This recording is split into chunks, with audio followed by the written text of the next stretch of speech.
Obrigado, deputado Marcelo Calero. Eu quero cumprimentar todos os desta reunião, a deputada Jandira Fegali, além de Vossa Excelência como presidente da Frente da Economia Criativa, a deputada Benedita da Silva, que acabou de se pronunciar, o representante do Ministério Público Federal, as entidades representativas do setor do audiovisual no país e da sociedade civil. Deputado Marcelo, eu primeiro quero aqui de maneira enfática repudiar a ausência de representantes da Ancine nessa audiência pública e nesse encontro de trabalho. Acho que isso é um desapreço demonstrado pelo parlamento e pelo próprio setor, na medida em que nós estamos aqui, todos nós temos atividades as mais variadas, agora mesmo estamos na iminência do início dos trabalhos no plenário da Câmara, mas sabemos da importância desse debate nesse momento. Então, acho que isso é decorrente, Vossa Excelência se referiu que a autarquia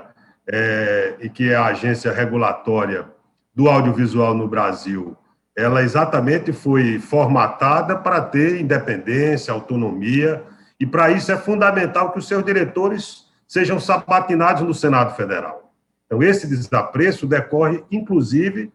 da ausência de diretores com as prerrogativas institucionais que ele usa para não fazer parte desse debate, e, no entanto, sabe fazer muito bem uso das prerrogativas da agência para fazer os ataques em linha com o que a Anatel está fazendo, à lei do acesso condicionado. Então, eu quero repudiar essa ausência, acho que esse desapreço precisa ter uma resposta do Congresso Nacional. Agora mesmo, pedi que a nossa assessoria examinasse a possibilidade de elaborar um projeto que fixe um prazo de interinidade dos diretores de agências regulatórias, reguladoras, porque não é possível que a própria atribuição do Senado Federal de sabatinar os diretores de agências, ela seja completamente vilipendiada pela designação interina de diretores. É o que está acontecendo na Ancine, funcionando com 3 diretores substitutos, inclusive o presidente exerce essa condição de forma interina, e é por isso que se dá esse desvirtuamento, inclusive sob a complacência do parlamento, porque isso fere claramente, basta que o gestor de plantão, se nós estamos fazendo aqui a referência de que a Ancine é uma instituição de Estado responsável por agir com independência, com autonomia, inclusive para se diferenciar, se distanciar desses interesses poderosos que estão orientando essas decisões, tanto da Anatel quanto da Ancine, decorre exatamente da sua falta de observância da institucionalidade no seu feitio constitucional, que é exatamente a sabatina pelo Senado da República. E, por isso, é uma designação como se for um mero cargo em comissão. Então, repudiando a ausência dos representantes da Ancine, eu quero dizer que é um dever nosso, quero combinar isso com Vossa Excelência, de que nós façamos e tenhamos uma iniciativa voltada a interromper essa malfazeja interinidade. Depois é preciso também, e não vou me repetir aqui de tudo que já ouvimos, mas as falas, cada uma, são esclarecedoras e são ilustrativas. É óbvio que a Ancine vive uma paralisia deliberada, não é uma paralisia decorrente de falta de capacidade operacional. Todos esses anos a Ancine funcionou de maneira adequada, cumprindo bem o seu papel de aprovar os editais, e a liberação dos recursos sempre se deu sem nenhum tipo de dificuldade. Basta olhar a evolução da curva de investimento dos editais aprovados ao longo dos anos. Há uma paralisia deliberada que não decorre nem de incapacidade operacional, nem de qualquer outro motivo de ausência de recursos. Ao longo dos anos, a Condecine manteve um padrão arrecadatório, e já foi dito aqui que é responsável por 2/3 do financiamento do audiovisual no Brasil, e essa atividade incrementa a economia brasileira em torno de 25 bilhões, como já foi dito aqui também, de maneira que não há absolutamente nenhum problema, nem orçamentário, porque se tiver problema orçamentário, a Câmara e o Congresso estão à disposição para ajudar, se esse fosse o problema, e, de outro lado, também essas discussões laterais de que a aplicação financeira não são, quando se tem vontade política, evidentemente que todos esses problemas burocráticos podem ser resolvidos, e, na realidade, a própria lei, quando diz que são recursos do Fundo Setorial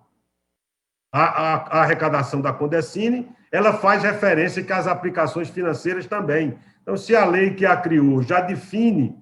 que essas aplicações são recursos do fundo, não há razão para que se interprete burocraticamente de outra maneira. Aliás, no momento em que o governo, que tem até uma secretaria de desburocratização, que fala em governo digital, de ter sintonia com o cidadão, o que está acontecendo na Ancine é o oposto disso. Né? Até projetos já aprovados anteriormente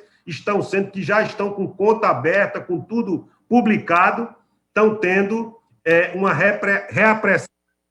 desses projetos, o que mostra que há uma atitude deliberada no sentido por qualquer meio que se mostre efetivo, seja ignorando as decisões judiciais, seja alegando motivos de ordem operacional, seja alegando ausência de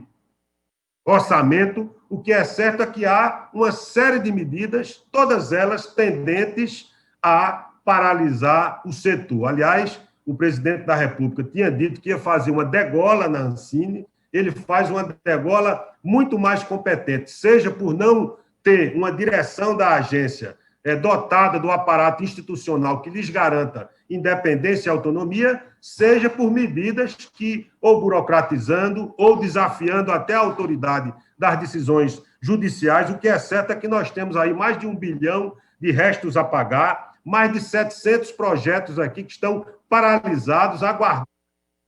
que a agência possa impulsionar a sua apreciação e a liberação respectiva desses projetos. Quando a gente olha a curva de aprovação, a gente vai ver que, em relação a 2019,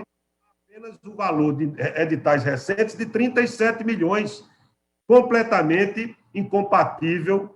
com o volume de projetos aprovados em 2018, 2019, cujo plano de aplicação foi aprovado em dezembro, no final de 2019, e esse ano nós só tivemos 2 reuniões do comitê gestor, ainda mais sem nenhuma capacidade ou deliberativa e resolutiva dos problemas que estamos enfrentando. Então, tudo isso, meu caro deputado Calero, deputada Jandira, deputada Benedita, todos aqueles que representam o segmento, nesse momento de pandemia, esses problemas, o setor que tem essa pujança e essa robustez, essa musculatura, vem submetendo os seus integrantes, os trabalhadores da cadeia produtiva do audiovisual, os produtores, enfim, todos os envolvidos, vêm passando dificuldades imensas, porque nesse período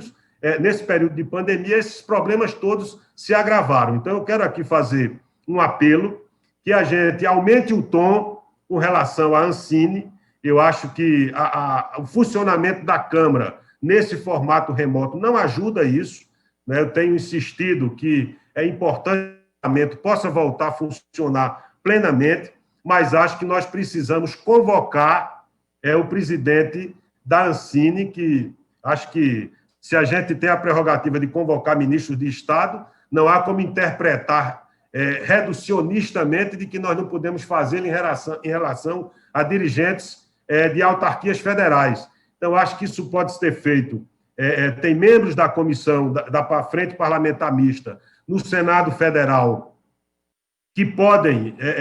nós vamos provocar esse debate em membros da frente, que são senadores da República, para que a gente tenha uma convocação. Essa conversa do Alex Braga, a essa altura, não convence mais ninguém, nós não podemos aceitar. Isso é um desrespeito ao parlamento e ao audiovisual brasileiro. Tem uma série de questões aqui,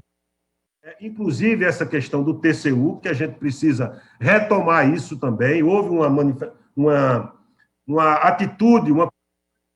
de Cultura, que era presidida pela deputada Benedita, num diálogo com o TCU, mas que não teve desdobramentos efetivos. Acho que a gente precisa retomar também esse debate e aumentar o tom, porque esse diálogo que temos tentado construir não vem tendo da parte dos representantes, seja da própria Ancine, seja do próprio governo, na Secretaria Nacional de Cultura. O que é certo é que as tentativas de diálogo não vêm surtindo o adequado efeito e o parlamento e o segmento do audiovisual, que tem feito o seu dever de casa, com muita dificuldade, mas tem dado respostas à indústria do audiovisual no Brasil, e por isso eu acho que é hora, de fato, a gente aumentar o tom em relação a esse desrespeito meticuloso, de má fé,